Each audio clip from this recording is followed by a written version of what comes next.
While blogging has been a lucrative side hustle for decades, it seems to be on its way out, and it's doing so rapidly. With the rise of AI tools, the landscape is changing, leaving us with the question, will blogging survive with the rapid advancement of AI tools? In this video, we'll be looking at how AI is outperforming humans at content creation and how the rise of AI might mean the death of blogging as a side hustle. But before we get into today's topic, we're launching a newsletter focusing on all of the latest news in AI. And as a special bonus to early subscribers, we're giving access to a free ChatGPT course. Stick around to find out more. Let's jump in. The 2000s saw a massive growth in blogging on the internet. In 1999, Jesse James Gareth compiled a list of all the blogs on the internet, and there were just 23. But 7 years later, when Technorati released their State of the Blogosphere report in 2006, this number had ballooned to a whopping 50 million blogs. Most of the early blogs were politically focused, and they were very popular at the time. In fact, some political candidates used blogs as a means of communicating with the electorate. But over time, interests shifted to in-depth topic blogs that covered current news and pop culture. This interest heightened in 2001, when some how-to blogs and guides started popping up. Popular blogs around like Deuce, Gizmodo, Gawker, and the Huffington Post started around this time. However, there was one event that set up the movement of blogging from being a mere fad and hobby to a money-making venture. In 2003, Jason Calacanis started Weblogs, a blogging network that had content from tech news to video games to pop culture and automobiles. The network grew so much that 2 years later, in 2005, AOL bought it for $25 million. Beyond the sale of weblogs, the launch of some platforms made blogging easier.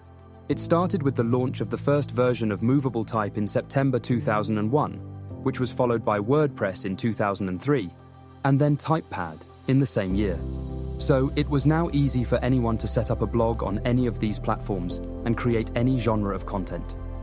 It was not until 2003, when advertising matched with blogging, that it gradually cemented its position as a side hustle. You see, in 2003, AdSense launched its advertising network that matched ads to content on a blog. And for the first time, bloggers began to earn money from publishing content and having ads on their blog. Once bloggers saw the money from advertising, there was no going back. Word started spreading that attractive incomes could be made from blogging, so more blogs popped up. There were bloggers like Darren Rouse of ProBlogger.net and John Chow, who raked home 6 figures from blogging. These two and other star bloggers became the motivation for more people to take up the trend, not just as a side hustle this time, but a full-time job. With blogging becoming a full-time job to some, it started becoming mainstream. The number of blog readers also grew. So much that in 2005, a study showed that roughly 10% of Americans read blogs. At the time, this number was about 32 million people. This large readership also attracted a good number of mainstream media sites to start their own blogs and share in the pie. Some of them teamed up with existing blogs to provide additional coverage and commentary.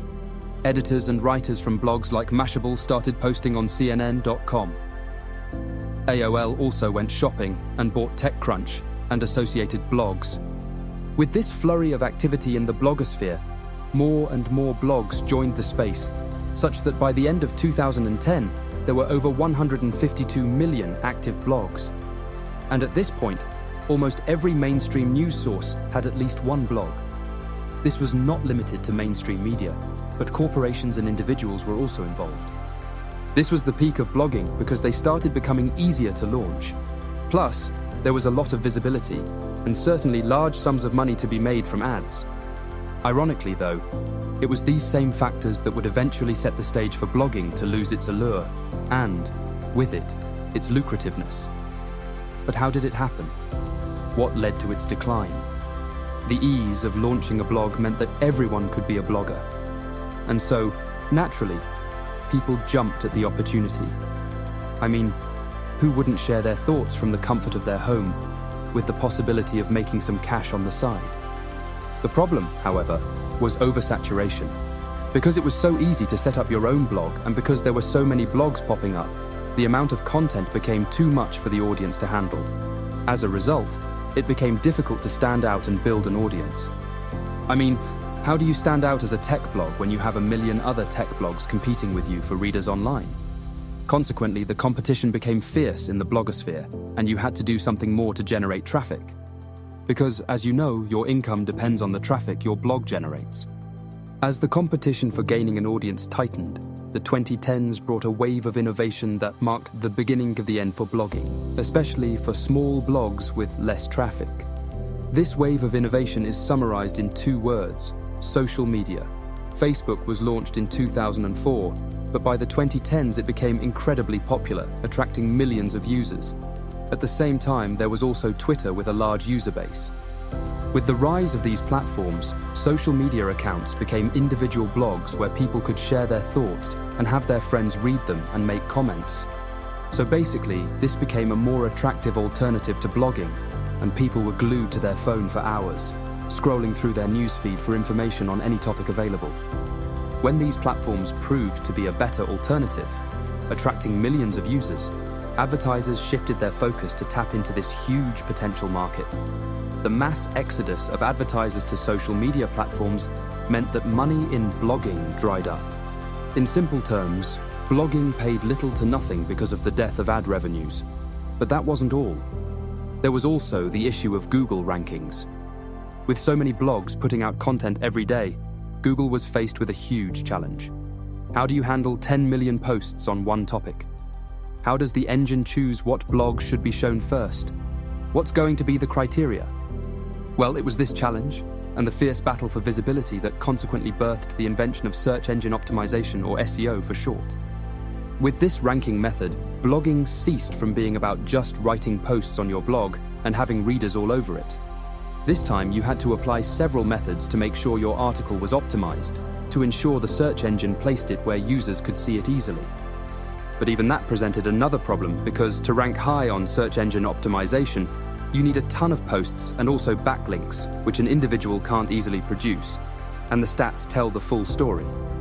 Looking at average daily visitors, in 2005, blogs had an average of 160 daily visitors, but by 2022, that number had fallen to just 38.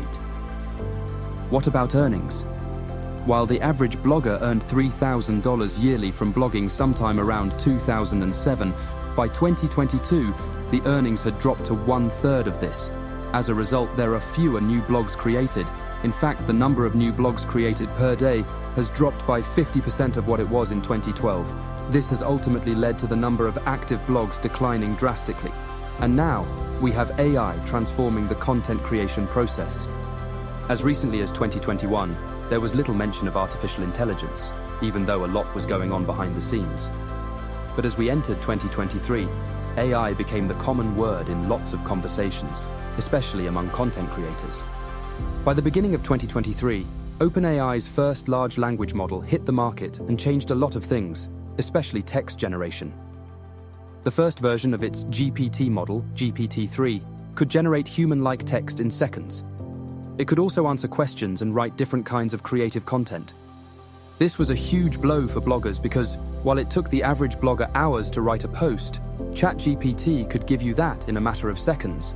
And there was really no way to distinguish texts written by humans and computer-generated texts. Of course, AI companies like OpenAI are definitely not holding back. So, almost immediately after launching their GPT-3 large language model, they followed it up with GPT 3.5 and then GPT-4.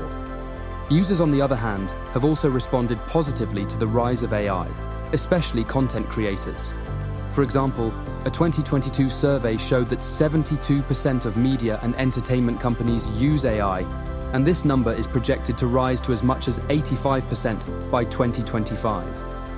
The most common use case of AI includes generating and personalizing content, improving the quality of content, and increasing reach and engagement with the audience. But what does the future hold for blogging and bloggers with AI on the rise? First off, AI has a competitive edge over individual bloggers. It takes a blogger hours of research and writing time just to write one article. But with the right prompts, ChatGPT can churn out scores of articles in that time.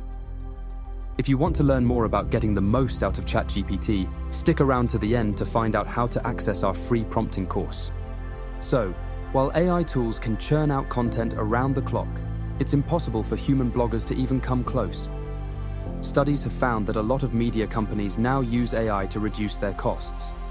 That's true because there is no cost-effective way for a human to write the sheer amount of blog posts or articles that ChatGPT can produce in even 1 hour. Now, AI-generated content is more optimized for search engines than human articles. This means that AI content will appear top on search result pages, or SERPs, and basically drive traffic from human-written blogs to AI ones. Curation blogs are also on their way out with the introduction of AI tools like Jasper.